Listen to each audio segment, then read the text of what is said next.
jump right into it, and they are table topics to do with Halloween. Okay.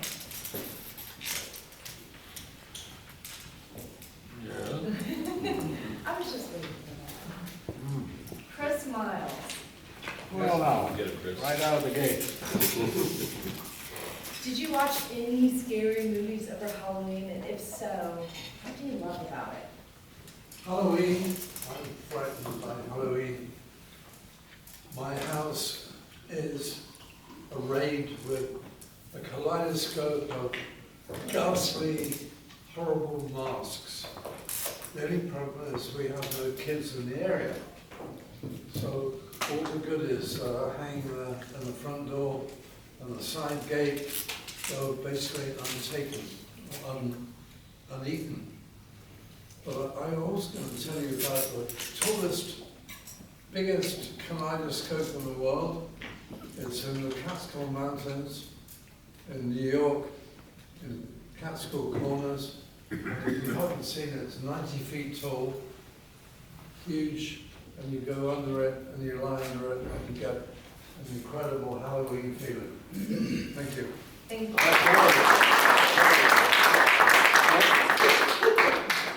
Carlos Benitez. Carlos.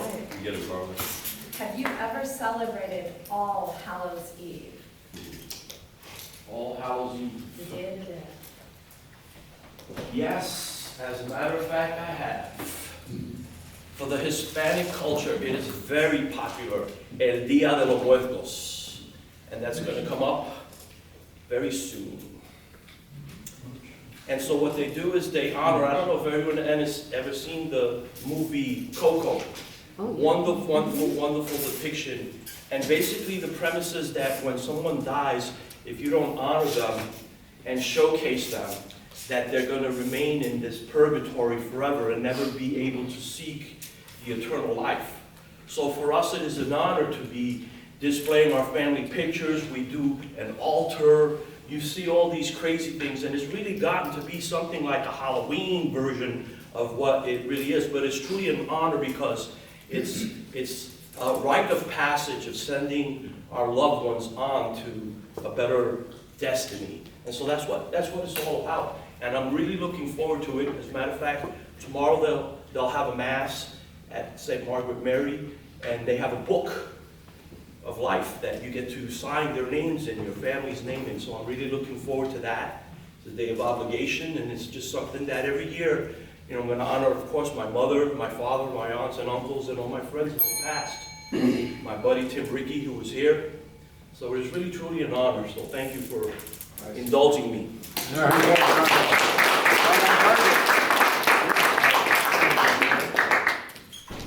Jeff Osborne.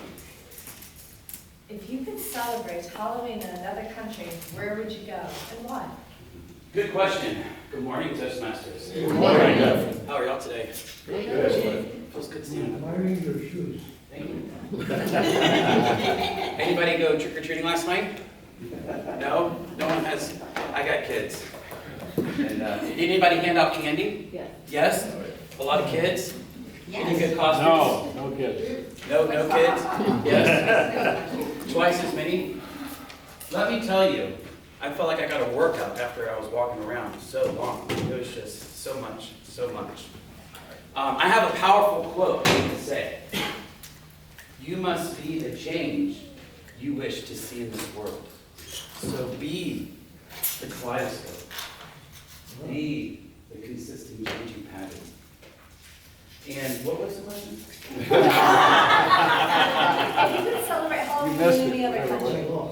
What's the, well, I'm going to do a city, and it's next to Lake Helen, and it's well, the witches are. Castaneda. Yes. I've never been there, but I heard it's extremely haunted, and you might not make it out alive. I'll leave you with that.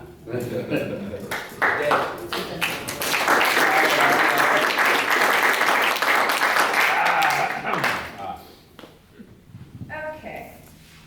Roy Shear, what are your tricks for bouncing back from a Halloween hangover? I mean from candy, but you know. Yes. Thank you very much for the topic, when I heard of it, and I'll move forward. Kaleidoscope. Life is a kaleidoscope, old friend. How many of you remember those little plastic cameras where you stuck a disc in? You hit a button and raise your hands again. Good night. Oh, are you kidding me? You have to be over 70 to know that. This looks like such a young crowd. In any case, referring to your question, what I always liked in the candy was the rum-soaked cookies. Oh. Remember those? The rum-soaked? Sometimes it was more popular at Christmas, but I couldn't wait. So you go to the liquor store, you put a lot of rum in, that's what I like best of all. Now, since this is such a boring topic, I'm going to move to something else. Regrettably, I can't think of what that something else is. A kaleidoscope. Can't see the red light from here. How Red light. Oh, well now, I must leave you with that.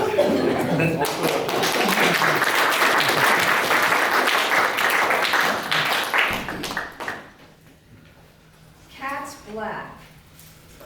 Okay. Have you ever had a costume that didn't turn out quite as planned? Oh. No, because I am a crazy, hyper-fixated planner. So the costumes have never not gone to plan. However, last week I showed up to Toastmasters and was the only one in a costume, so that really didn't go according to what I had imagined. But thank God I have unshakable confidence and I wore it with pride. But no, unfortunately, I did not. With all of the kaleidoscopic costumes I've had over the years, they have all gone according to plan. On the off chance I didn't have a costume planned, I made it work. But it was never, the plan never failed because there was no plan. So that's all I have. Thank you.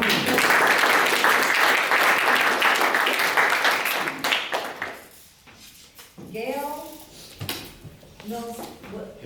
Hill-Smith. Hello. Good morning. Did you have any Halloween plans that ever went sideways?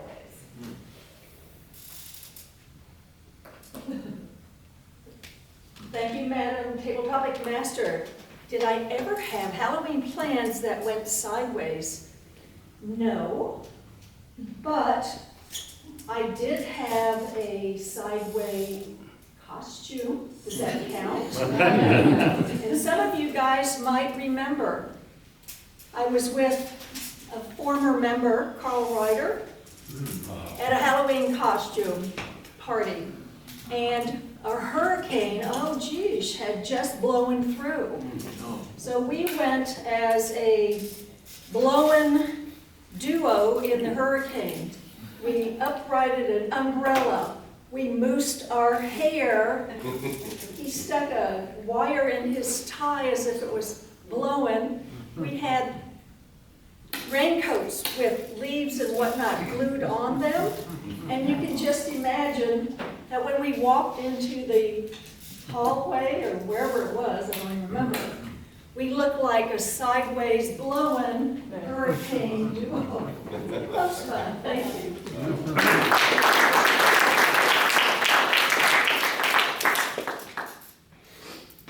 Chris Eklund. Do haunted houses spook you? Ooh, great question. Thank you for the question. Haunted houses don't necessarily spook me. I don't know what they have to do with kaleidoscopes, but I've never seen one in a haunted house. They're not Thank you for that. Haunted house story. I grew up in Colorado Springs. Right near there is the Mining Museum, which is nothing special. Don't go, don't see it. However, they have the haunted mines during the Halloween season, which was the thing to do. And I went there, dragged there. I was not interested with my friends halfway through high school. We're going up this narrow staircase. They say, you go first. I say, okay, fine. I go up the staircase. Sure enough, wouldn't you know it, someone jumps out. I'm like, hello? Because I don't know, I just wasn't scared. So we kept going up, they jumped out again and screamed, and I was like, hello again? And I made the mistake of screaming back.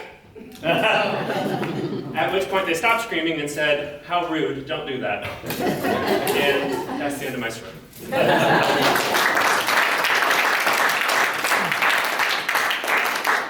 Myron Fury. How do you feel about the fact that there were Christmas decor out before Halloween? Christmas decor before Halloween, I feel is a little early. I like Christmas decorations, and I like celebrating Christmas. I like to wait until after Thanksgiving to do it. I think keeping it up until a little bit like the beginning of January is kind of nice, but generally people start taking it down like the day after Christmas. I like Halloween decorations at Halloween, I like Thanksgiving decorations at Thanksgiving, and I like Christmas decorations during the holiday that it represents.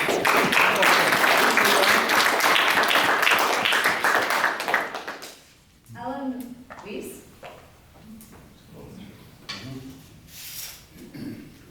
Hello. Ellen Weiss. Weiss. Name's nice. Thank you, Madam Tabletop. So, question? Yes.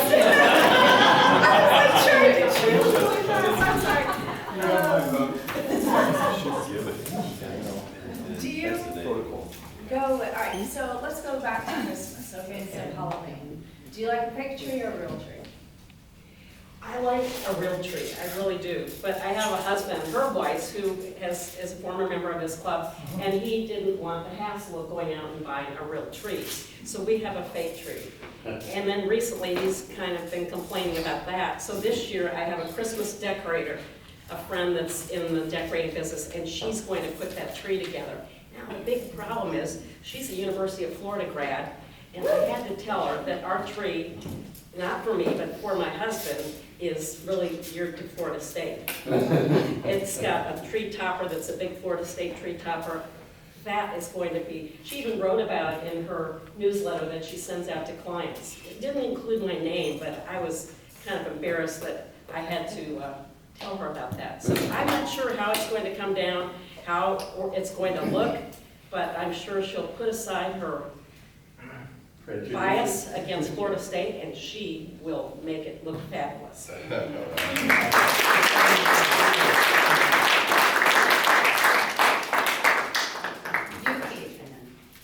Yuki. Yuki. Hello. Do you prefer turkey or ham at Thanksgiving? He's a vegetarian. I prefer both. I love Thanksgiving, but let's talk about another holiday that I find very fun. So I was born and raised in China, and one observation I made is you'll never see a Chinese guy with a green hat. Try to Google it, you won't find it. And here's the reason why you won't see a Chinese guy with a green hat. In China, there's this phrase that we say when you are being unfaithful to your partner. When you are getting cheated on, it's called you're wearing a green hat. So if I have a partner and I'm being unfaithful to her, I would be putting a green hat on her. So, and it's such a popular phrase that like even 7-year-old me knew about it before moving to the US. So yeah, came to the US, parents never briefed me about the holidays here. So when it came St. Patrick's Day,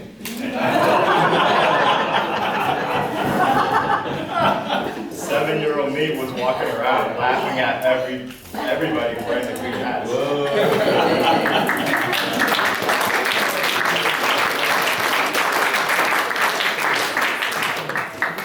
Mark Ehlers. Hello. Do you ever gorge on the Halloween candy instead of give it out?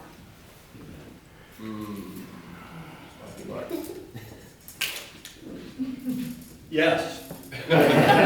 Always. In fact, my favorite is the Twix, the Reese's Cups, the Snickers, and the Hershey's chocolate bars, and Yes, I love candy. And the interesting thing is my neighborhood, a bunch of folks like me, old farts.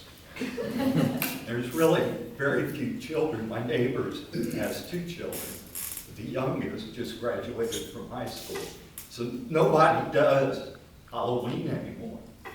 So I'm stuck with this big bowl of candy every year, waiting for the children to come by. So what do? You have a kaleidoscope of fun.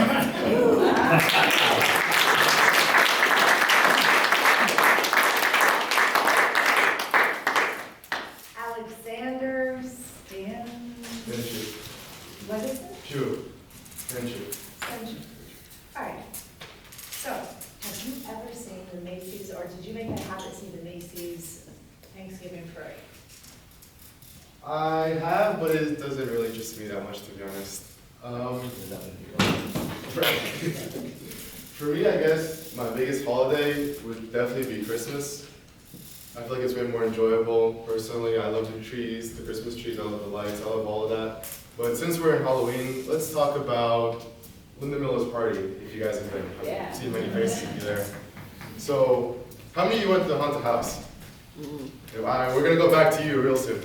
So, with the haunted house, if you guys remember, there was a whole kaleidoscope of different colors, decorations, especially going through that fog room, going down those steps, trying to not fall, find your place.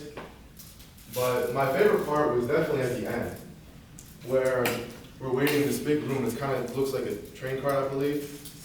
And then all of a sudden you hear this huge chainsaw. We look over, we have a mass murderer here with a chainsaw. And it was so scary that the rest of us all ran where we were supposed to. However, our friend Carlos here got a little bit disoriented and decided to run the other way towards the horses.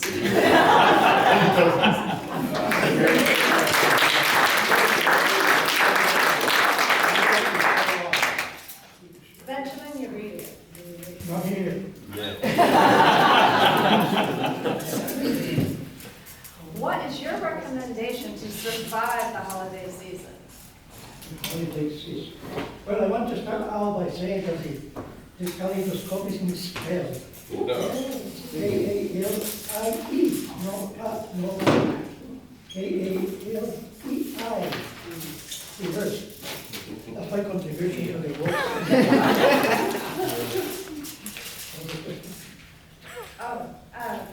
How would you survive the holiday season? Oh, it is so good because you're always in the happy moment. And this is what we need, you know. All year round we're straight face, especially now, this pre-election, everything is planned, what is going to happen.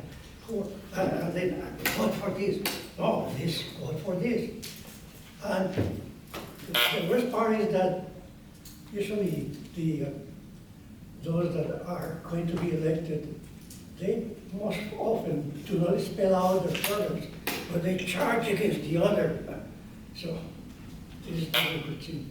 Okay, the Christmas brings us smiles, holidays, positivity about the future. This is what we want. When it kaleidoscope, what things that are going to happen in the following year.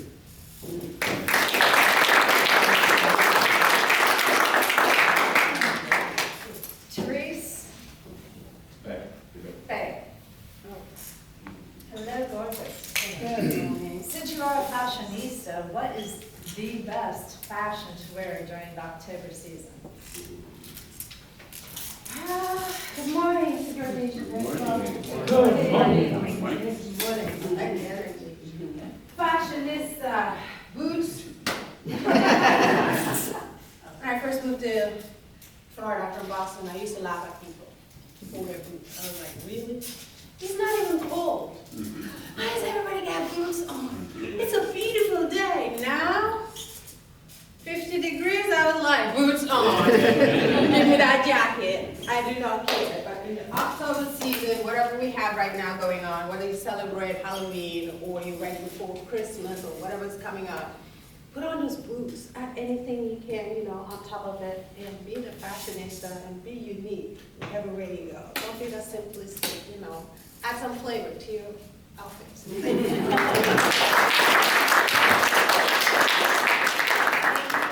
So much.